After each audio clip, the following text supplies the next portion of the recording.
Hi, this is Rajesh Sharma.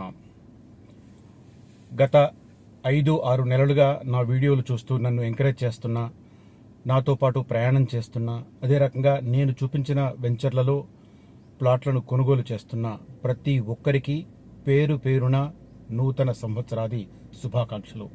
ఈ 2025 సంవత్సరంలో మీ అందరికీ అన్ని శుభాలు కలగజేయాలని ఆ భగవంతుడు శ్రీ వెంకటేశ్వర స్వామిని మనసారా కోరుకుంటున్నాను. ఇక ఇవాల్టి వీడియో విషయానికి వస్తే, ఇది రీజనల్ రింగ్ రోడ్డుకు సంబంధించి. రీజనల్ రింగ్ రోడ్డు అనగానే అందరూ ఒకటే అన్న భావనలో కొంతమంది ఉన్నారు, కొంతమంది రెండు ఉత్తర భాగం దక్షిణ భాగం అన్న భావనలో ఇంకొంతమంది ఉన్నారు. అదే రకంగా అసలు దీనికి సంబంధించి జరుగుతున్న టెండర్ల ప్రహసనంలో ఏది ఏ రకమైన టెండర్ అనేది కూడా తెలుసుకోలేని కొంతమంది అభాగ్యులు కూడా ఉన్నారు. అభాగ్యులు నేను ఎందుకు వాడుతున్నానంటే, వాళ్లకు ఆ డిఫరెన్స్ తెలియకుండానే వాళ్ళు స్పందిస్తున్నారు కాబట్టి. ఎందుకంటే డిఫరెన్స్ తెలుసుకొని ఏది ఏంటనేది కూలంకషంగా అధ్యయనం చేసి అప్పుడు నన్ను తప్పుపడితే అది ఖచ్చితంగా మంచి విమర్శ అవుతుంది. సద్విమర్శ కింద ఖచ్చితంగా నేను పరిగణలోకి తీసుకుంటాను, నన్ను నేను కరెక్ట్ చేసుకుంటాను. కానీ ఏ టెండర్ ఏ విధమైనది అని తెలియకుండా ఏదో అదేంటి ఇదేంటి అనేది పోల్చుకోకుండా కొంతమంది కామెంట్లు చేస్తున్నారు. అలాంటి వారిని అభాగ్యులు అనక తప్పని పరిస్థితి. ఇక coming back to regional ring road, ఈ ప్రాంతీయ వలయదారి ఈనాడు పరిభాషలో చెప్పాలంటే, సో ప్రాంతీయ వలయ రహదారికి సంబంధించి నార్త్ పార్ట్ మీద 95% క్లారిటీ ఉంది. ఆ 5% కూడా క్లారిటీ ఉందని కొంతమంది పెద్దలు చెప్తున్నారు. బట్ నాకు అనిపిస్తున్న నా ఇంట్యూషన్ మాత్రం ఆ 5% కన్ఫ్యూజన్లో ఉంది అనే నా అభిప్రాయం. ఎందుకంటే నేను థింగ్స్ అబ్జర్వ్ చేస్తున్న తీరు వేరు. గత 30 సంవత్సరాలుగా జర్నలిజంలో ఉన్నప్పుడు కొన్ని థింగ్స్ ఎలా జరుగుతాయనేది కొంత నాకు అవగాహన ఉంది. కాబట్టి 5% కన్ఫ్యూజన్ ఇంకా ఉంది ఉత్తర భాగానికి సంబంధించిన ఈ రీజనల్ రింగ్ రోడ్డు విషయానికి సంబంధించి. అయితే శుభవార్త ఏంటంటే, కేంద్ర ప్రభుత్వం దీన్ని పూర్తిగా టేకప్ చేసింది. National highway authority of India దీన్ని కన్స్ట్రక్ట్ చేయబోతుంది. 161 కిలోమీటర్లకు కాస్త అటు ఇటుగా ఇది నిర్మాణం జరుగుతుంది. సంగారెడ్డి సమీపంలోని గిర్మాపూర్ దగ్గర మొదలయ్యి మనకు నార్త్ పార్ట్ అంతా కవర్ చేస్తూ, అంటే నర్సాపూర్, తూప్రాన్, గజ్వేల్, జగదేవ్పూర్, భువనగిరి ఇది కవర్ చేస్తూ చౌటుపల్ దగ్గర మనకు పంతంగి టోల్ ప్లాజాకు యువతల అది ఉంటుంది. అక్కడ ఒక పెద్ద ఇంటర్ ఎక్స్చేంజ్ వస్తుంది చౌటుపల్ దగ్గర. అదొక బిజినెస్ సెంటర్గా, కమర్షియల్ సెంటర్గా మారబోతుంది. అదే సమయంలో ఇటు గిర్మాపూర్ దగ్గర ఏదైతే ఉందో పెద్దాయిపల్లికి అండ్ పెద్దాపూర్కి అండ్ గిర్మాయిపల్లి దగ్గర కూడా పెద్ద ఇంటర్ ఎక్స్చేంజ్ రాబోతుంది. అయితే దీంట్లో నేను 5% కన్ఫ్యూజన్ అని ఎందుకు చెప్తున్నానంటే, కొంతమంది రెచ్చగొట్టడం వల్ల కొందరు రైతులు భూములు ఇవ్వడానికి ముందుకు రాలేదు. 95% ఈ భూసేకరణ తంతు చాలా పద్ధతిగా కొనసాగింది. కానీ ఆ తర్వాత కొంతమంది రెచ్చగొట్టడం వల్ల ముండిగేస్తే కొంతమంది ఉన్నారు. అఫ్కోర్స్ నేను ఆ రైతులకు ఆ భూముల మీద ప్రేమ ఉండడం తప్పు అని నేను అన్నాను. ఎందుకంటే భూమి లేని నాకు ఆ వాల్యూ తెలుసు. కాబట్టి భూమి కోల్పోవడానికి ఎవరికైనా మనసు ఒప్పదు. దానికి తోడు ఒకప్పుడు అంటే భూముల రేట్లు చాలా తక్కువగా ఉండేవి. ఆ రోజు ప్రాజెక్టులో పోయినాయి అంటే కూడా పెద్దగా బాధపడే పరిస్థితి కాదు. కానీ ఇవాళ ఇంత సోషల్ మీడియా డెవలప్ అయిన తర్వాత ఎక్కడ భూములు ఏమున్నాయి, ఎక్కడ ఏ ప్రాజెక్ట్ వస్తే ఆ భూముల వాల్యూ ఎలా పెరిగిపోతుంది అనేది చాలా మందికి క్లారిటీ ఉంది. క్లారిటీ ఉండడం వల్ల కోట్లాది విలువ చేసే భూములు పోతూ ఉంటే ఖచ్చితంగా బాధ ఉంటుంది. కానీ ప్రాజెక్టులను కోసం భూసేకరణ చేస్తున్నప్పుడు తప్పని పరిస్థితి, బాధ ఉన్నా కూడా ఇవ్వాల్సిన అవసరం ఉంటుంది. సరే, అది వ్యక్తిగతమైన నేను చెప్తే భూమి నాకు లేదు కాబట్టి నేను చాలా తేలిగ్గా చెప్పేస్తున్నాను కూడా చాలా మంది అనుకుంటారు. సో అట్లా అనుకున్నా కూడా నాకేం బాధ లేదు. సో వాళ్లకు బాధ ఉంటుంది. కానీ ప్రాజెక్టు పూర్తవ్వాలంటే భూసేకరణ జరగాల్సిన పరిస్థితి. కొంతమంది ఏమంటారు, మార్కెట్ రేట్ ప్రకారం ఇస్తే సరిపోతుంది కదా అని. చాలా వేక్ కామెంట్ ఇది. ఎలా పాసిబుల్? అది ఎలా పాసిబుల్? అమాంతం పెరిగిపోతుంది ప్రాజెక్టు వ్యయం. ఓకే, దక్షిణ భాగానికి సంబంధించి ఆ విలువ తెలిసింది కాబట్టి రేవంత్ రెడ్డి యూటర్న్ తీసుకున్నారు. ముఖ్యమంత్రి రేవంత్ రెడ్డి గారు యూటర్న్ తీసుకున్నారు దక్షిణ భాగానికి సంబంధించి వచ్చినప్పుడు అది చెప్తాను నేను. సో నార్త్ పార్ట్కు సంబంధించి ఇప్పుడు కేంద్ర ప్రభుత్వం ఈ నెలలో, జనవరి నెలలోనే టెండర్లు పిలవబోతుంది. టెండర్లు పిలవడానికి ఎంత టైం తీసుకుంటారు, ఏంటి, ఎప్పుడు కన్స్ట్రక్షన్ స్టార్ట్ అవుతుంది అనేది నేను ఆల్రెడీ ప్రీవియస్ వీడియోలో చెప్పిన. మళ్ళీ జస్ట్ అట్లా టచ్ చేస్తాను at a glance. Most probably February 17th కల్లా టెండర్ల ప్రదర్శనం పూర్తవుతుంది. ఫిబ్రవరి 17th రోజు టెండర్లు ఓపెన్ చేసి 5 ప్యాకేజీలకు సంబంధించిన కాంట్రాక్టర్లను సెలెక్ట్ చేసి కన్స్ట్రక్షన్ స్టార్ట్ చేసేస్తారు. జనవరిలో అంటే నాకు తెలిసి మార్చిలో కన్స్ట్రక్షన్ స్టార్ట్ అవ్వాలి. మార్చిలో కన్స్ట్రక్షన్ స్టార్ట్ అయితే 2 years పీరియడ్లో ఈ north part of regional ring road పూర్తి చేయాలనేది లక్ష్యంగా జాతీయ రహదారుల ప్రాధికార సంస్థ national highway authority of India decide చేసుకుంది.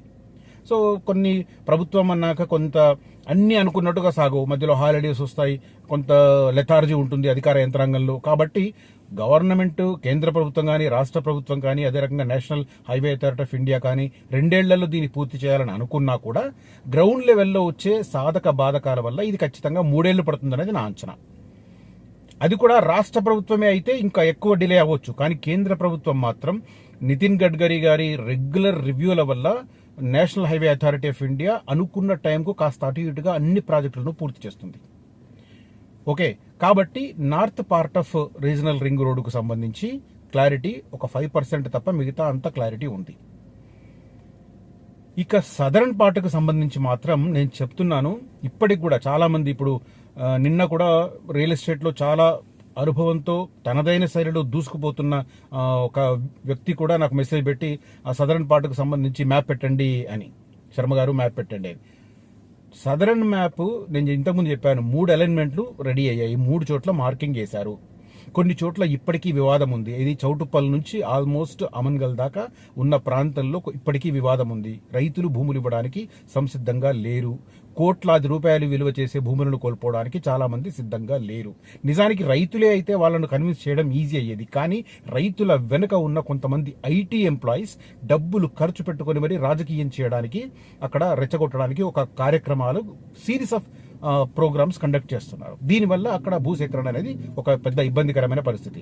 అఫ్కోర్స్ ఇంకా భూసేకరణ ప్రారంభం కాలేదు. ఎప్పుడవుతుందంటే ఈ 3 అలైన్మెంట్లలో ఒకటి పూర్తి చేయాలి, ఒకటి కన్ఫర్మ్ చేసి దానికి అనుగుణంగా డిపిఆర్ రెడీ చేయాలి. ఈ టాస్క్ నవంబర్ నుంచి పెండింగ్ పడుతూ వచ్చింది. నిజానికి నవంబర్లోనే ఈ డిపిఆర్ ప్రిపేర్ చేయడానికి ఒక కన్సల్టెన్సీని నియమించడానికి టెండర్లను ఆహ్వానించారు. దానికి first December 16th dead line పెట్టారు. ఒక్క టెండర్ ఫైల్ కాలేదు. ఆ తర్వాత దాన్ని December last week post phone చేశారు. డిసెంబర్ లాస్ట్ వీక్లో కూడా మొన్న రోజు 27వ తేదీ దాన్ని ఓపెన్ చేయాలని చూస్తే ఆ రోజు మన్మోహన్ సింగ్ గారు చనిపోవడం వల్ల అది సంస్మరణ దినోత్సవం కింద, అంటే దాంట్లో ఉండిపోయింది కాబట్టి, సంతాప దినాలలో ఉంది కాబట్టి అది చేయొద్దు అని చెప్పి ఒక రోజు డిలేగా శనివారం నాడు తీశారు. అంటే 28th రోజు ఓపెన్ చేశారు. ఒక్క టెండరు పల్లె. మళ్ళీ రీనోటిఫికేషన్ జారీ చేసి జనవరి 20వ తేదీ ఇప్పుడు డెడ్ లైన్ పెట్టారు. ఇది దేనికి? కన్స్ట్రక్షన్ కాదు, నార్త్ పార్ట్కు సంబంధించిన టెండర్ల ప్రక్రియ కన్స్ట్రక్షన్ కోసం. అది ఫిబ్రవరి 17 నాటికి అది పూర్తవుతుంది. ఇది టెండర్ల ప్రక్రియ నార్త్ పార్ట్కు సంబంధించిన కన్స్ట్రక్షన్ టెండర్స్.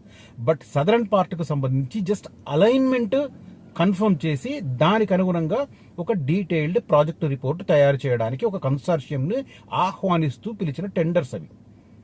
సో దానికి ఒక టెండర్స్ ఫైల్ కాలేదు. దీని వెనుక రాజకీయపరమైన కారణం ఉంది, నాకు తెలుసు. చాలా మంది ఒప్పుకోవచ్చు, ఒప్పుకోకపోవచ్చు. ఎందుకు అంటే అలైన్మెంట్లలో మార్పుల కారణంగా, ఇప్పుడు ఉదాహరణకు చెప్తాను నేను, చౌటుప్పల్ నుంచి అమన్గల్ మధ్యలో కొంత డీవియేషన్ ఉంది. అక్కడ ఏం చేశారు, ఫస్ట్ అనుకున్న దానికంటే లోపలికి తీసుకొచ్చారు. ఆ తర్వాత మళ్ళీ కొద్దిగా ముందుకు వెళితే అమన్గల్, ఇది మాల్ నుంచి అమన్గల్ వెళ్లే రూట్లో కొంత దూరం తీసుకెళ్లారు. ఇది పొలిటికల్ కారణాల వల్ల జరిగింది అనేది చాలా మంది అభిప్రాయం, నా అభిప్రాయం కూడా. పొలిటికల్ ఈక్వేషన్స్ వల్ల వాళ్లకు అనుకూలమైన వ్యక్తులు లోపలికి తీసుకురావడం, బయటకు తీసుకురావడం, రీజనల్ రింగ్ రోడ్ లోపల ఉండాలి, బయట ఉండాలి అనేది కొంతమంది రాజకీయ నాయకులు డిసైడ్ చేస్తున్నారు. ఆ డిస్టర్బెన్స్ వల్ల ఇప్పుడు ఈ అలైన్మెంట్లలో మార్పులు. కన్సార్షియమ్స్ కూడా అందుకే ముందుకు రావట్లేదు. రాజకీయపరమైన జోక్యం ఉన్నప్పుడు వాళ్ళ పని వాళ్ళని చేసుకొనివ్వరు, వాళ్ళు వేలు పెడుతుంటారు. కాబట్టి అది ఎప్పటిలోగా అవుతుందో కాదో అనేది ఒక డౌట్. అనవసరంగా మేము ఇది నెత్తిలో పెట్టుకుంటాం, ఈ కన్సార్షియం స్టడీ అధ్యయనం స్టార్ట్ చేస్తాం, వీళ్ళు వస్తారు ఇది సజెస్ట్ చేస్తారు, వాళ్ళు వస్తారు ఇది సజెస్ట్ చేస్తారు. ఇది జరిగింది గతంలో. మన ఔటర్ రింగ్ రోడ్డుకు సంబంధించి మిగతా అంతా ఒక ఎత్తు, మొత్తం హైదరాబాద్ రౌండ్గా ఉంటుంది, ఒక్క సంగారెడ్డి వైపు మాత్రం ఎగ్ షేప్లో ఉంటుంది. ఎందుకు ఉంటుందంటే ఆ రోజు అక్కడ ఉన్న పొలిటీషియన్స్ కారణం. దానికి అప్పట్లో గవర్నమెంట్లో నెంబర్ 2గా ఉన్న ఒక పర్సన్ కూడా కారణం. సో అదే రకంగా ఇప్పుడు ఇక్కడ కూడా జరుగుతుంది. నల్గొండ జిల్లాకు సంబంధించిన 2 మంత్రులు ఒక ఏరియా మీద ఫోకస్ చేశారు. అదే రకంగా ముఖ్యమంత్రికి సంబంధించిన వారు ఒక ఏరియా మీద ఫోకస్ చేశారని టాక్, ఇన్సైడ్ ఇన్ఫర్మేషన్ చర్చ జరుగుతుంది. సో ఇలాంటి రాజకీయపరమైన జోక్యం ఉన్నప్పుడు ఏ కన్సార్షియం అయినా ఈ డిపిఆర్ ప్రిపరేషన్ కోసం టెండర్ తీసుకుంటే వాళ్ళు వేలు పెడితే ఎక్కడ ఎలా ఇవ్వాలి అనేది లేనిపోని తలనొప్పి. అందుకోసం మొన్నటి దాంట్లో ఒక్క టెండర్ కూడా ఫైల్ కాలేదు. చూడాలి ఇప్పుడు మరి జనవరి 20వ తేదీ వరకు మళ్ళీ టెండర్స్ టైం ఇచ్చారు. ఇది సదరన్ పార్ట్ డిపిఆర్ ప్రిపరేషన్ కు, నాట్ ఫర్ కన్స్ట్రక్షన్. రెండింటికి తేడా దయచేసి గమనించండి. ఉత్తర భాగానికి సంబంధించి అంతా ఫైనల్ అయింది, జస్ట్ ఒక 5% సమస్యలు భూసేకరణకు సంబంధించి ఉన్నాయి కాబట్టి అది ముందుకెళ్తుంది కేంద్ర రహదారుల ప్రాధికార సంస్థ NHA, national highway authority of India. కాబట్టి దాని కన్స్ట్రక్షన్ టెండర్స్ పిలిచారు. February 17th is dead line. After February 17th ఆ 5 ప్యాకేజీలకు సంబంధించి ఎవరెవరికి అవార్డు చేస్తారు, ఎవరెవరు కన్స్ట్రక్షన్ స్టార్ట్ చేస్తారు, ఎప్పటిలాగా ఎంత ఫాస్ట్ గా ముగిస్తారు అనేది తేలాలి. ఈలోగా భూసేకరణకు సంబంధించి ఏమైనా సమస్యలు ఉంటే ఖచ్చితంగా గవర్నమెంట్ దాన్ని రిజాల్వ్ చేసి ఇవ్వాల్సిందే. సో అది జరుగుతున్నది. ఇక సదరన్ పార్ట్కు సంబంధించి జస్ట్ DPR ప్రిపరేషన్కే కన్సార్షియమ్స్ ముందుకు రావట్లేదు. అంటే అవైలబుల్ గా ఉన్న 3 అలైన్మెంట్లను స్టడీ చేసి సమగ్రంగా అగ్రికల్చర్ భూములను తగ్గించి వాగులు వంకలు అవి ఉంటే వాటిని కొద్దిగా అవాయిడ్ చేసి కన్స్ట్రక్షన్ వ్యయం కూడా కాస్త పరిమితంగా తగ్గేటట్టు చేసుకుని అప్పుడు వెళ్ళారండి. ఇది కన్ఫ్యూజన్ ఉంది. దీంతో పాటు ఇంకొక పెద్ద కన్ఫ్యూజన్ ఏంటంటే ముఖ్యమంత్రి రేవంత్ రెడ్డి గారు కూడా కొద్దిగా డోల్ డ్రమ్స్ లో ఉన్నారు. ఫస్ట్ ఏమన్నారు, జాతీయ national highway authority of India final చేసిన అలైన్మెంట్ ఓకే, దాంతో పాటు వెళ్ళిపోతాం, భూసేకరణలో 50% మేము భరిస్తాం, కన్స్ట్రక్షన్ బాధ్యత కేంద్రానిదే అని చెప్పి అన్నారు. ఇప్పుడు రేవంత్ రెడ్డి గారు ముఖ్యమంత్రి అయ్యాక అయిన కొత్తలో. ఆ తర్వాత మళ్ళీ ఈ అలైన్మెంట్ లో మార్పులు చేర్పులు వీళ్ళు పెట్టడం. సో వీళ్ళకు అనుగుణంగా అంటే రాష్ట్ర ప్రభుత్వాధినేతలకు అనుగుణంగా మార్పులు చేస్తే అప్పుడు కేంద్రం దానికి యాక్సెప్ట్ చేయకపోవచ్చు. సో ఆ తలనొప్పి ఎందుకు, మేమే కట్టుకుంటాం అన్నారు. మేమే కట్టుకుంటాం, 20,000 కోట్లు అయినా పర్వాలేదు అని చెప్పి మాట్లాడారు. ఇప్పుడు లేటెస్ట్ ఏంటి, 20,000 కోట్లు ఆడికెళ్ళి తెస్తారు. మళ్ళీ అప్పు ఇవ్వాలంటే ఏ జైకానో ఏ ఏషియన్ డెవలప్మెంట్ బ్యాంక్ ఇవ్వాలంటే మళ్ళీ కేంద్ర ప్రభుత్వం గ్రీన్ సిగ్నల్ ఇవ్వాలి. అంటే మళ్ళీ DPR ఓకే చేయాలి కేంద్ర ప్రభుత్వం. సో అది మళ్ళీ జంజాటమే. అర్థమవుతుంది కదా పాయింట్. సో మేమే కట్టుకుంటామని గొప్పలకు పోయారు.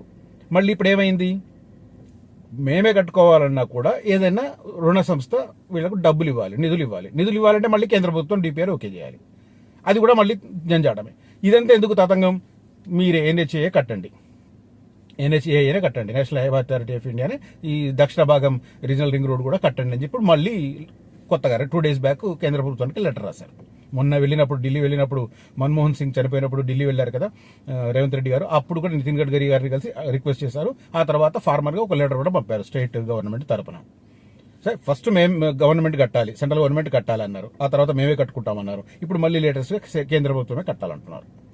50% భూసేకరణ సమస్యకు నిధులు మేము సమకూరుస్తామంటున్నారు. సో ఈ కన్ఫ్యూజన్ కూడా ఉంది.